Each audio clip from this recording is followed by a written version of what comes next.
So Madison Square Park is, I would say, a relatively small park, at least in the grand scheme of Manhattan, in the Flatiron District. It is also on the border of Nomad, which Nomad is a neighborhood that stands for north of Madison Square Park, so ironic, isn't it? But that's going to be where it's located in Manhattan. So you might be familiar with this park because it's right next to the Flatiron Building, which is definitely a very iconic building in New York City. And we'll put a picture up of that building somewhere in this video so you can at least see it, and you might recognize it once you see the picture of it. It is 6.2 acres of land, literally in the middle of Manhattan, which might seem like a lot for a city, but at the same time, compared to a lot of the other parks in Manhattan, it is relatively small. And honestly, you can get through it very, very quickly. I would probably recommend that if you are visiting New York City or just spending the day around there, you can get through the park in definitely an hour, like less than an hour. You can just take a casual stroll through the park or just spend some time there because it's a very, very nice park. However, it's just very small compared to some of the other parks in Manhattan. So the best way to get there is you can take the subway to 23rd Street. That's going to be the closest subway to the park and will literally let you out pretty much right in front of the park. So all you have to do is cross the street depending on which exit you get out of from the train. You can also access through buses because a lot of buses stop over there as well, or just end up taking a car like a taxi, Uber, or Lyft or something. Now, some people actually recognize Madison Square Park more so for the Shake Shack, which is the original Shake Shack location, which is located in Madison Square Park, over the Flatiron Building, which I think is funny. The park has actually seen like this renaissance of like people knowing it literally from Shake Shack, which I think is hilarious. But I guess Shake Shack is kind of like a New York staple, so if you haven't tried Shake Shack, you can always give that a go while you're in the park. I do have to say though, it's a very, very popular Shake Shack location, so you're definitely gonna be waiting a while versus some other locations, so just keep that in mind because sometimes I feel like they take forever in that location,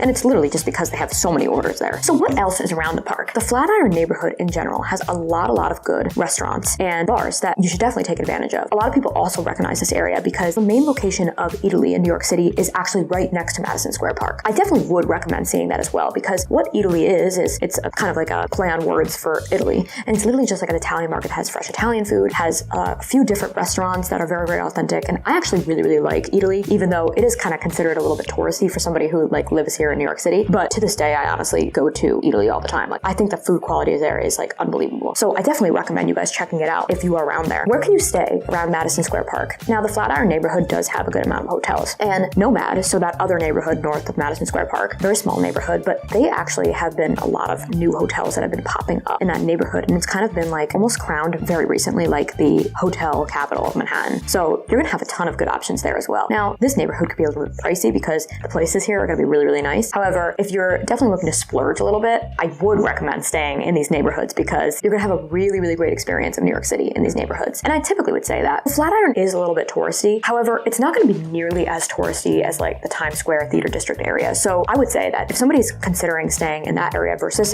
this area could be a little touristy, especially during the day, but at the same time, you will get to see more of an actual New York vibe of what it's like to be in New York on a regular basis in this neighborhood. So I would definitely recommend it. So that's just a general guide of what to expect at Madison Square Park. So I'm doing these videos on all the parks around Manhattan, and I'm also going to do actual tour neighborhoods where like I bring the camera out with me at the park. However, I haven't gotten to that point yet where I'm doing those type of videos yet, but right now I just kind of want to break down exactly what to expect and then look out for those tour videos because they will be coming soon. Now, if you guys have any questions about Madison Square Park or have anything to add that I might have missed in this video, please just let me know in the comments because as always, I love hearing from you guys.